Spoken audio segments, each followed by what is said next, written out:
Bem-vindos ao Na Corda Bamba, um podcast do Esquerdanet sobre condições de trabalho no setor da cultura. Neste episódio, falamos com o técnico audiovisual Tomás Cazot sobre os bastidores das produções cinematográficas. Eu trabalho na área de iluminação em cinema, mas não fiz percurso académico. Acabei por estagiar na altura do secundário voluntariamente numa empresa no Porto e através disso comecei a ter alguns trabalhos e comecei a conhecer pessoas que me levaram eventualmente para outros trabalhos. Acabei por fazer um percurso diferente do normal. Mas é normal na tua área a malta ter formação superior? Hoje em dia, na minha geração, é. Se falarmos na geração, por exemplo, sei lá, dos meus pais, esse pessoal mais velho não tem qualquer tipo de formação. Muita gente veio para o cinema por estar perto ou morar perto de estúdios e principalmente os eletricistas e trabalhos mais braçais, mais físicos. Tem muita gente mais velha que não tem percurso académico, mas o pessoal da nossa geração já tem quase todo. E consideras que tens um trabalho precário, no sentido em que vais de projeto para projeto? Isso é o problema da nossa área, um bocado. Embora haja muita gente que tenha trabalho regular, e mesmo sendo um trabalho dito precário, tem muito trabalho, há sempre alturas em que, quer dizer, acabas por não ter controle sobre a tua vida, estás um bocado à deriva nos trabalhos que vão aparecendo. E sentes que isso é generalizado na tua área? Sim, sem dúvida. Então, o pessoal mais novo, ninguém vai de férias. Ou pelo menos quando vamos todos com o coração nas mãos de pá, isso agora nos aparece um trabalho. Acho que acaba por ter um peso na nossa vida. Tu trabalhas com empresas, companhias produtoras específicas, saltas de projeto em projeto? Acabo por trabalhar com muitas produtoras, trabalho muito com muitas produtoras até relacionadas com a RTP, mas acaba por ser um acaso, acaba mais por ser os trabalhos que vão aparecendo. Tenho uma equipa com quem trabalho mais, começo a ter alguns trabalhos também sozinho, mas acaba por ser por word to mouth, sei lá. Os chefes chamam quando precisam e uma pessoa vai. Não tenho propriamente relações com alguma produtora em específico. Mas então também tem muito a ver com a tua rede social, não é? Com quem conheces, com quem... Bem, sim, tem principalmente a ver com a tua rede social. Hoje em dia, sei lá, eu acho que os eletricistas não mandam portfólios, não mandam currículos. Tem mais a ver com quem é que tu conheceste no trabalho anterior, com quem é que conheceste ou num festival, ou a sair à noite, ou noutro tipo de contexto social. E achas que isso pode criar alguma desigualdade e aprofundar essa precariedade de alguma forma? Sim, sem dúvida. Uma pessoa não tendo maneiras de concorrer sem ser assim a trabalhos é sempre mais complicado, sim. Eu ia-te perguntar o que é que tu entendes exatamente por esta precariedade no teu ramo em concreto. É só a questão de saltar trabalho em trabalho? Tem a ver também com remuneração? Tem a ver com o tipo de trabalho que é? Na realidade é um bocadinho por tudo. Na remuneração nós não temos preços estabelecidos. Portanto, em termos de remuneração também não temos propriamente uma linha para nos basearmos. Sabemos mais ou menos, mas não existe ninguém que nos defenda ou que defenda o valor que nós cobremos. Pronto, e mesmo quanto à dita liberdade que uma pessoa tem por ser precária, não é? Acaba por também não ser muito bem isso, porque não podes não trabalhar quando tu não queres. Tu acabas por ter de ceder aos trabalhos que te vão aparecendo. Pelo menos quem está nos escalões mais baixos da cadeia alimentar. E sentes que tens algum medo constante de não poder ter trabalho no futuro, ou tens isso assegurado? Achas que à partida... Isso depende. Isso vai dependendo dos anos. Há anos em que uma pessoa tem muito trabalho, há anos em que uma pessoa não tem nada. E é isso. Se uma pessoa for aparecendo, tem sempre mais trabalhos, mas se andares sempre com o mesmo chefe, por exemplo, ou ele te chama, ou mais ninguém se lembra que tu existes, a não ser que vais aparecendo em eventos sociais. Alguém me dizia que as pessoas nesta área têm que assumir que vai haver pelo menos um ano da sua vida em que não vão trabalhar quase nada, e que ou seja, que a certo ponto alguém, como dizes agora, há um ano que não trabalha e que provavelmente não vai ter trabalho. Concordas? Achas que isso também se aplica à tua área? Sem trabalhar, não neste momento. há muita produção, está a haver, quase que há mais procura do que oferta de técnicos em algumas áreas específicas, e no caso a minha, tenho tido essa sorte. Portanto, estar um ano sem trabalhar acho pouco provável, mas estar assim, sei lá, um mês, é muito normal, por exemplo, eu em dezembro e janeiro não trabalhar. É época em que se faz mais publicidades, grande parte das coisas de cinema e séries estão paradas. Engraçado, tu falavas agora dessa relação da procura com a oferta, não é? E achas que isso pode, de alguma forma, mitigar a precariedade, não no sentido em que acaba com a estrutura precária, mas que ao teres mais certeza que vais ter trabalho, porque há pouca oferta na tua área, não é? Achas que te garante mais alguma estabilidade nesse sentido? Mais ou menos, porque depois também depende das equipas com quem tu te relacionas, por exemplo. Tipo, este ano não tive muitas chamadas para esta parte final do ano, porque desapareci durante uma parte do início do ano, não estive muito presente, portanto agora não tenho trabalho. Embora esteja toda a gente a trabalhar. Portanto, tanto pode mitigar como não. E como as pessoas acabam por não se reunir e não se juntarem, não há esta força de grupo que podia haver. Que eu acho que era importante também desmistificarmos esta ideia de que se houver muita procura em todo lado, ou seja, se a cultura de repente tiver um grande investimento e houver procura em todo lado, a precariedade vai acabar porque há trabalho para toda a gente. Mas se houver, pode haver muita procura, mas se a estrutura continuar precária... Claro, mas a estrutura vai continuar precária. Eu acho que não vai ser por aí. Acho que nunca vai ser pela maior procura que vamos resolver isto. Até porque nós somos obrigados muitas vezes a viver em Lisboa ou perto. Não está descentralizada. Eu não sou de Lisboa, não... Se pudesse, por exemplo, viver no Porto e continuar a fazer o que gosto, preferia. Acaba por também nos precarizar mais, vimos para um sítio onde tem um custo de vida maior. Há outros fatores associados, Claro. sociais, certo? Habitação... Sim, trabalhamos por norma 11 horas por dia, portanto, morar fora de Lisboa e ter mais uma hora todos os dias de transporte acaba por ser o que muita gente tem que fazer, mas acaba por ser mais cansativo e alongar os nossos dias. Portanto, estamos assim um bocadinho, pronto, entre a espada e a parede também nesse sentido. Essas 11 horas por dia têm a ver com a forma como a indústria e como os estúdios funcionam, não? Bem, eu acho que isto noutra altura já chegou a ter menos horário em Portugal, segundo o que me contam, mas que depois adotámos o sistema americano, que eram 12 horas, acho eu, e entretanto conseguimos reduzir uma, mas ainda, portanto é 10 mais uma neste momento. Mas para já tudo que são avanços de redução do horário, no caso o normal era 6 dias por semana e não 5, e mesmo essa redução foi feita na tabela, mas foi só na tabela. E muitas vezes os cachês não acompanham esse 6º dia, ou seja, pagam-te o mesmo para trabalhares mais um dia. E tu achas que esta situação dos horários, também da oferta e da procura, portanto tudo o que fomos falando aqui é transversal, por exemplo, numa produtora ou numa produção em concreto, é transversal a toda a equipa, a todos os profissionais? Não, há trabalhadores que ainda trabalham mais uma hora. O pessoal da produção em si, os técnicos de produção trabalham mais uma hora porque fazem a abertura e fecho dos decors. E os atores, não sei, porque eles acabam sempre por saltitar muito e vir só fazer às vezes uma hora, ou virem fazer só uma cena e vão para o outro, portanto, não sei, mas de resto sim. Em relação, por exemplo, a outros empregos, tu já tiveste outros empregos enquanto fazes isto? Tu fazes só exclusivamente isto? Sim. E achas que toda a gente Mas nem toda a gente consegue, não. Okay. Eu tenho tido muita sorte, eu comecei muito cedo e foi um bocado, pá, enquanto trabalhei no Porto fui poupando, e quando vim para Lisboa aproveitei um bocadinho dessas poupanças também para me dar uma estabilidade para começar.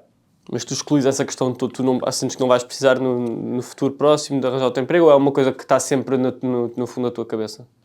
Imagina, com o custo de vida atual é sempre uma coisa que está na cabeça, mas também não se torna muito realista quando se pensa nas horas que já se trabalha, e se uma pessoa tiver trabalho estável, vá.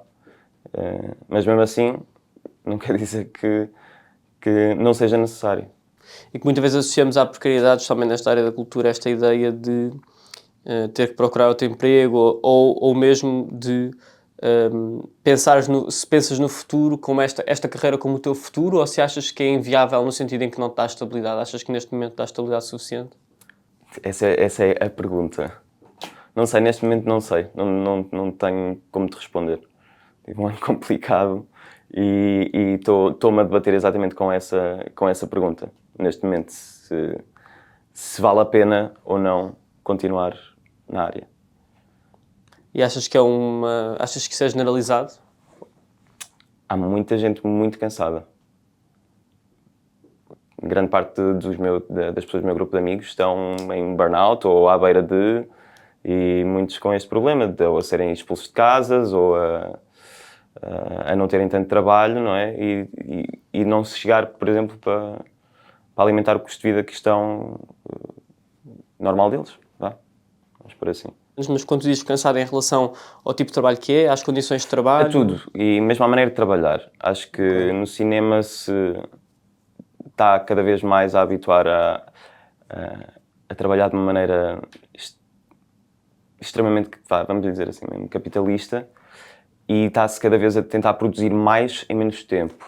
Mais cenas por dia, portanto todo o ambiente também é extremamente agressivo. Isso era normal acontecer muitas vezes nas publicidades, uma pessoa também recebe muito mais nas publicidades, mas isso foi transportado muito para o cinema também. E para as séries então, que agora é o grande normal do país, é normal fazerem 10, 11 cenas por dia. Em cinema era normal fazer 2, por exemplo. E achas que isso tem um impacto, Isso tem um impacto na própria produção cultural, não? Não, a produção cultural tem imenso. As pessoas já não querem muito bem saber se está bem feito ou se está mal feito. O que interessa é que fique feito. Mas isso também é um bocado o problema do produto que estamos a produzir. Que o que interessa é que esteja feito e não interessa bem a qualidade do produto. E isso nota-se transversalmente em séries, seja de que país for, por exemplo. Não parecem tão boas como um filme e não sabes bem porquê. E muitas vezes é por isso que os estándares baixam. E ainda voltando a este cansaço, será que consegues explicitar melhor, ou seja, questões concretas, por exemplo, do teu dia-a-dia ou dos teus também... Por exemplo, nós não temos propriamente horários definidos. Geralmente no início dos projetos é emitido um mapa com horários, mas mesmo esse mapa vai tendo alterações. Portanto, nós só sabemos quando é que é o horário do dia seguinte 10 horas antes. É o limite que eles têm, que é obrigatório que eles têm que nos dar para descansar.